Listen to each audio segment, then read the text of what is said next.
Oh my god, what is even The Bad Guys 2? Considering this movie's only a couple months old, it's probably not uncommon for you to think you know what this movie's about. A heist movie sequel made by DreamWorks Animation where the bad guys are now the good guys and everyone gets a little freaky. Not only is this movie way more insane than it initially seems, but it's also kind of emotional and down to earth, which makes for the craziest journey I think I've ever seen. This movie is absolutely crazy. Why is no one talking about it? Listen, in a world where every animated sequel seems to either be a blatant cash grab or just borderline unwatchable, animation fans were on their knees praying for this movie to be at least decent. And although it's not exactly the most creative sequel ever made, I think this movie does just enough right to warrant a full watch and to see what it's all about. Also, I like to check the review scores before watching a movie to see if normal people like it or not, and turns out this movie's actually scored pretty high, so this movie is either an absolute banger or everyone's gone actually insane while watching it. Both of those options are equally as possible, to be honest. So today I'll be watching and carefully explaining the entire movie The Bad Guys 2 in full to see if it's good or bad and to find out just how insane this thing actually is. The first movie is borderline psychotic. I made a whole video on it and still haven't mentally recovered, so let's find out if the second movie is just as insane. So grab your copy of Pikmin 2 for the Nintendo GameCube and let's finally watch DreamWorks' very own The Bad Guys 2. Our story begins in the middle of Egypt where some billionaire is whining like a little baby. We find out that the bad guys from the first movie are yet again doing a heist, this time to steal a one-of-a-kind car. We're reintroduced to everyone in the gang just in case you forgot about them. Tarantula, the hacker, Shark, the master of disguise, Snake, the infiltration expert, Wolf, the leader, and Piranha, the guy who's low-key a psycho and will annihilate everyone if necessary. Together they make The Bad Guys, and they look like one of those mismatched Fortnite lobbies. Mr. Wolf walks up to the billionaire and scares him a bit, as wolves do. He shows off his sharp teeth and deadly claws. I'm pretty sure this guy just soiled himself. I didn't know I was watching a horror thriller movie. Mr. Wolf locked in for that performance, giving all the kids watching nightmares. The bad guys steal this guy's car and in return give him a present, but it actually ends up being a bomb. How thoughtful. But don't worry because it's actually a confetti bomb, so no one gets hurt when it goes off. The bad guys drive away and we get a really epic chase scene that lasts almost 5 minutes. Insane moments in this movie so far include driving through a crowd of innocent bystanders, opening a chicken cage with the bumper of the car while it's moving, and of course, while riding the car because Skate 4 just came out and everyone's doing it. Once the bad guys get away, we then get this hard cut transition where we see Mr. Wolf now driving a much smaller car. Turns out the heist in Egypt actually took place 5 years ago, which means it happened before the events of even the first movie. You see, nowadays, the bad guys are a little different. Long gone are the days of large-scale robbery and Grand Theft Auto, as the bad guys are now trying to do something even more horrifying. Trying to get a job. Yep, the bad guys are now good guys, so they're all trying to work as honest members of society. We can see that it isn't going too well though, since literally each one of these guys has a criminal record spanning years. Like, who on earth is gonna hire this dude? Salary expectations. No one's ever given me money on purpose before. Later in the day, we find the gang being all depressed as none of them can get a job. Turns out they're late on all their house payments and about to get evicted, actually. Very unfortunate. If only these guys were animals that could survive in the wilderness or something. All jokes aside, we're clearly seeing a very vulnerable side to the bad guys that we once knew. Real life is just hard sometimes, and nothing shows that off better than this scene right here. This is when the group listens to the news and finds out that a string of crimes have recently been committed by someone called the Phantom Bandit. It's getting hot in here. What's weird about this though is that at each of these crime scenes, the culprit seems to have left a confetti bomb behind, which is like the thing the bad guys did 5 years ago at that one place, remember? Hey, that's our move. Exactly. The chief of police, who's now the commissioner, suspects the bad guys are at it again. This girl has always been suspicious about them. She's literally that one guy from Dexter. She's annoyingly motivated. But then, this is when Mr. Snake shows up and acts completely different than he did in the first movie. This dude used to be a killer, a big brain, and a criminal, but now he's more of a vegan, a hippie, and a guy who hates fun movies for stupid reasons. Snake leaves almost as quickly as he arrives. He says he has plans tonight, so he grabs a yoga mat and then dips in world record pace. Bye. That one friend in the group that's way more popular than the other and actually does stuff on weekends. Like, bro, I have no one else. Come back and hang out with me. This is when we cut to a bit later when we see Wolf sparring with Diane Foxington. If you somehow forgot, Diane is the mayor of the city. She's also a previous criminal named the Crimson Paw, and she also kinda sorta has a thing for Mr. Wolf. But it's complicated. The two are all alone working out with each other. Things get pretty rough and Wolf gets smacked around. Eventually, Mr. Wolf ends up with a nasty black eye. Oh god, actually, that looks really painful. Maybe chill on the super kick from hell next time, dude. Anyway, the two spent some time talking for a bit. Things are getting hot and about to get even freakier than a party in Hollywood when all of a sudden, Diane's assistant barges in and lets Diane know that she's late for a meeting. This causes their business to be put on pause for now, but don't worry, we'll pick it back up later. Later that day, and Mr. Wolf decides to pay the commissioner a visit. You see, he's decided to help out with her investigation about those crimes we saw earlier on TV. He's doing this not only to clear his name, but to keep busy and hopefully get a job. That's the last time I do that joke, I promise.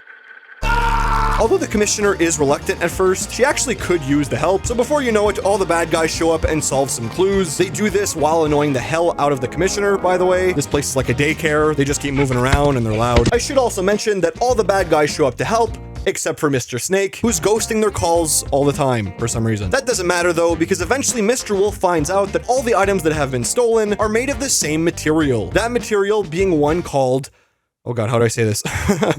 Megamind. That's what it is. Megamind. I have no idea what this word even is, and my Google search came back with 0 results. Sounds kind of made up. So does the word gold if you didn't know it was real. Gold. Gold? Gold? What am I doing with my life, dude? Using this information, the gang finds out that the next item about to be stolen is most likely a championship belt at a wrestling event. But then, this is when the bad guys put the pieces together and find out that Mr. Snake might actually be the criminal they've been searching for. Mr. Snake mentioned having plans tonight, and he's been gone every night something has gone missing. So naturally, this leaves the group with two options. They can either find Mr. Snake before the commissioner does and talk some sense into him, or they can tear him apart, limb by limb. So later that night, we cut to this lucha wrestling event where a bunch of wrestlers are in masks. They all want to be Rey Mysterio so bad. As they're trying to find Mr. Snake, the commissioner shows up, oblivious as ever. She obviously doesn't know this, but this spoils the bad guy's plans. So Mr. Shark takes it upon himself to karate chop the commissioner in the head, knocking her out indefinitely. They hide her in a porta potty and then immediately spot Mr. Snake, who's actually at the event. They run towards him at lightning speed and beat him up like it's WrestleMania or something, which is when we find out Mr. Snake is hiding something from the rest of the group, but it's not at all what we thought it was. You see, Mr. Snake isn't actually some super criminal mastermind, but actually his big secret is that he's got a girlfriend and he's on a date with her right now. These dudes thought he stole the artifacts, but all he really stole was this bird's heart. How criminal. Back to the wrestling, there's now two finalists in the ring. One guy who's obviously a human man and one who's clearly not a human man. I wonder which one's the bad guy. This pig person is about to straight up murder this other dude, which is when our main characters interfere and cause distractions. You're probably thinking this is a pretty goofy depiction of lucha and is maybe a bit insensitive, but as an actual wrestling fan myself, I have to admit, you have no idea how accurate this actually is.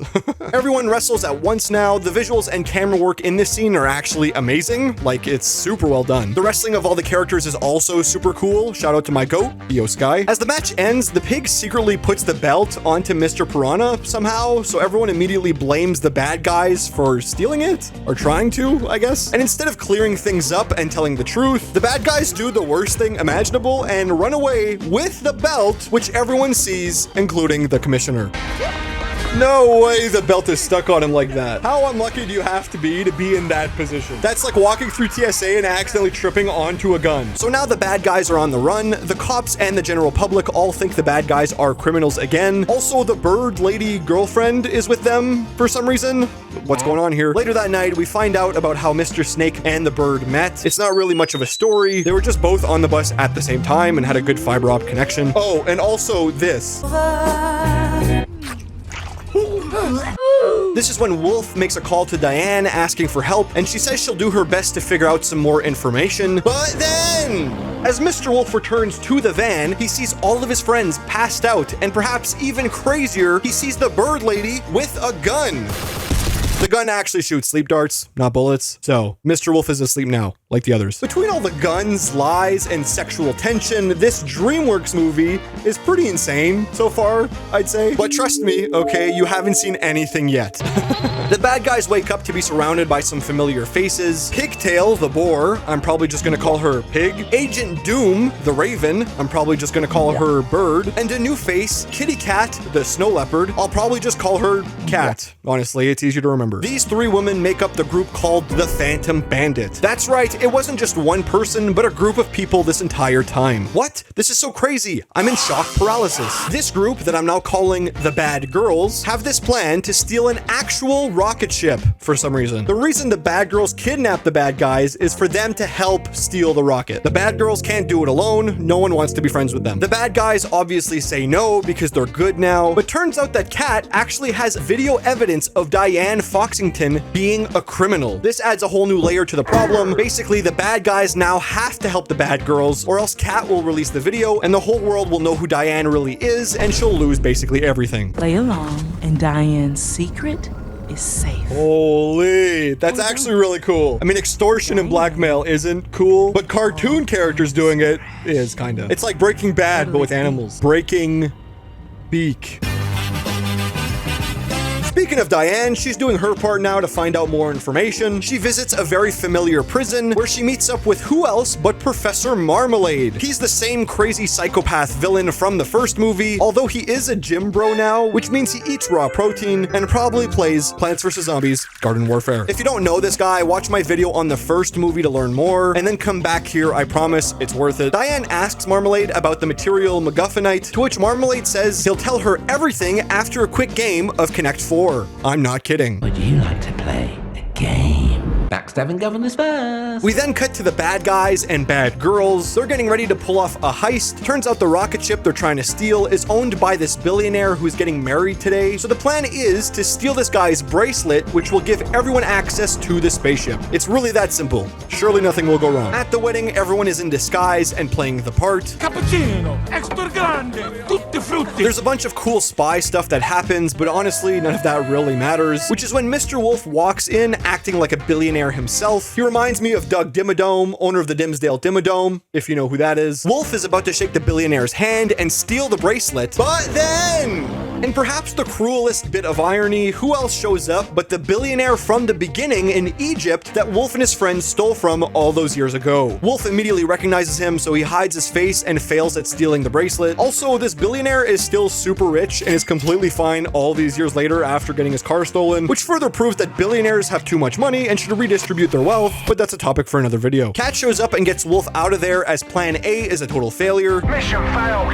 We'll get them next time. Plan B now, and the group is having to infiltrate the wedding ceremony while it's happening. Wolf dresses up as the bride, and Shark dresses up as the priest. During a makeshift distraction, they steal the bracelet and escape quickly. If you want all the details on this scene and how they pulled this off, I'd recommend just watching the movie yourself. This whole scene is pretty wild, not gonna lie. And despite it now being nighttime with several hours passing by since the beginning, Diane and Marmalade are still playing Connect 4. What are they doing? Playing in slow motion? Why is this taking so long? While playing, Marmalade explains that MacGuffinite, the material the bad girls have been stealing, is actually extremely magnetic, but only for gold. That's right, it's quite literally a gold magnet. Back with the bad guys, and a deal's a deal. Since the gang got the bracelet, Kat gives Wolf the video of Diane being a criminal. Both parties got what they wanted. That is, until the bad guys are going to secretly become good guys again and tell the police about the bad girls using their own video evidence. This part kind of gets a little confusing. Just go with it. The bad girls, not wanting to get caught, handcuff the bad guys in gold restraints and use their magnet to keep them from escaping. And this is when the true evil plan of the bad girls is finally revealed. You see, the reason they want to steal this rocket ship and the reason they stole all this MacGuffinite is so they can build a gold magnet, bring it into space, and collect all of the world's treasure in one swoop. Honestly, I'm not sure that makes any sense at all or is logistically possible, but whatever. It's cool, I guess. The biggest heist in history. You know, stealing literally every piece of gold on the planet would probably cause an economic collapse and indirectly kill millions of people. Just saying, probably. I don't know. What happens next is some jigsaw level trap where Kat hooks up the video of Diane being a criminal, but it only gets uploaded if the bad guys turn off the magnet they're stuck to, so they can run away free if they want, but it'll reveal Diane's past to the entire world in the process. They have to decide whether to sacrifice themselves or Diane, essentially. Side note, I just realized that pretty much all talking animals in this world are evil. Like, why is every animal who can actually talk English a criminal or something? If I was the police, I would just lock them all up, to be honest. You have the bad guys, the bad girls, Marmalade, and even Diane. They're all bad people, low-key. There's actually a scene earlier in the movie where we see a normal cat that can't talk. So clearly not every animal is evil, only the talking ones are. Have we ever seen an animal that can talk that isn't bad? You think people would start making that connection? Anyway, doesn't matter. The bad guys try to get free and stop the video from uploading, but they fail. And now everyone in the world knows that Diane is the Crimson Paw. While this is happening, Diane actually meets up with the bad girls as she's figured out their plans. But after a quick fight, Diane's phone is bombarded with mean texts about being a liar and a criminal. So, El Bozo, I guess that's what you get for being an Android user. We get another gunshot scene. This time it's Diane that gets shot with a sleep dart, but it doesn't work too well because Diane barely sneaks onto the ship before it takes off. Back to the bad guys now. The cops have arrived and arrested everyone. Also, Marmalade has been released since everyone thinks Diane is now the bad guy. The commissioner's driving all the bad guys to prison when all of a sudden she has a change of heart, thinking about their time earlier in the movie solving the case together. You see, she actually believes the bad guys when they say that they didn't do it, which is actually nice to see for this character, I'm not gonna lie. Okay, let's say hypothetically I believe you, which I don't. Hell yeah! The commissioner is actually an awesome character. I thought she'd be way more annoying, but she knows ball. I can't lie. Happy to hear this, the gang hugs it out of excitement. But then playtime's over when the rocket ship is now launching into space. As it's taking off, the bad guys jump into it thanks to the commissioner's helicopter and some very goofy animation logic. These guys almost froze to death, which would have been very tragic. Lefty loosey, righty tighty. Officially in space now. Look how small this ship is compared to Earth. How are they gonna suck up all the gold? It just doesn't make any sense. The magnet is turned on and all of the world's gold flies into space. The bad girls find out about the bad guys on board. Wolf has a fight with Kat for a bit, while Piranha and Snake are floating around outside to land the ship back home. They somehow hit this button and it causes the magnet to explode and have gold fly from the sky back down to Earth. Now this sounds like it should be extremely chaotic and probably cause a lot of casualties, but actually it's oddly the least insane thing in this movie because the gold falls down slowly for some reason. I think the magnet is doing that. I don't really understand this part. I probably missed something. I don't know. Let me know if you know. And despite being a part of the wrong team this entire time, Bird and Pig go out to save Snake and Piranha, who are flying around aimlessly, because actually they weren't really that bad. Kat was mostly the evil one. No one likes her. Kat is actually about to kill Wolf now, but Diane shows up because she's on the ship, remember? So now it's a 2-on-1 fight, and the bad guys, who are now the good guys, win pretty easily. 18 plus warning, 18 plus warning. Diane and Wolf finally share an on-screen kiss. It goes on for a while. These two are really into each other. During this, the ship crash lands back down to Earth, and while Wolf gives perhaps the most motivational speech of all time, we get maybe the funniest, and yes, the most insane moment in the entire movie when this cut happens. I promise you, I've not cut this footage in any way. Oh, we're gonna die trying! Yep. This movie's insane.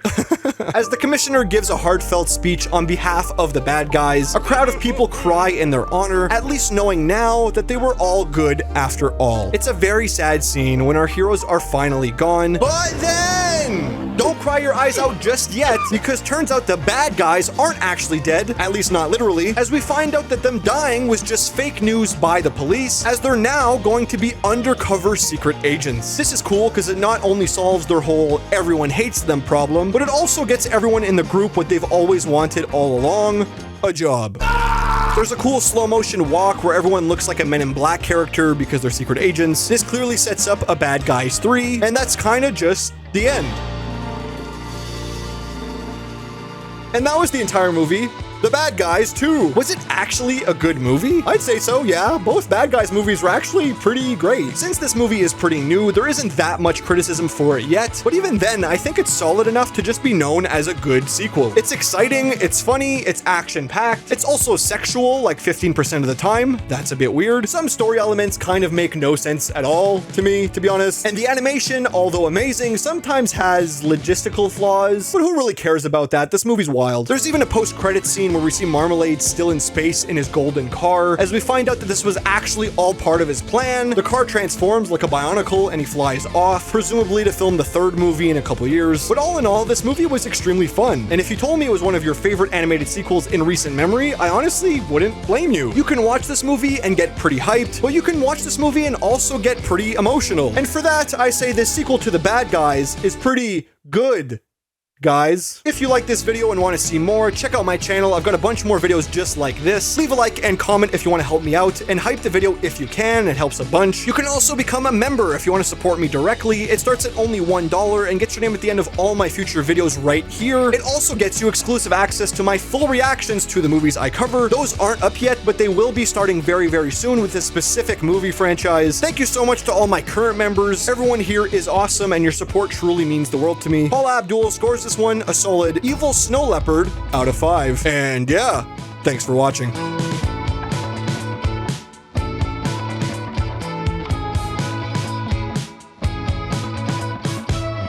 Tear him apart, limb by limb. Hey, that's our move.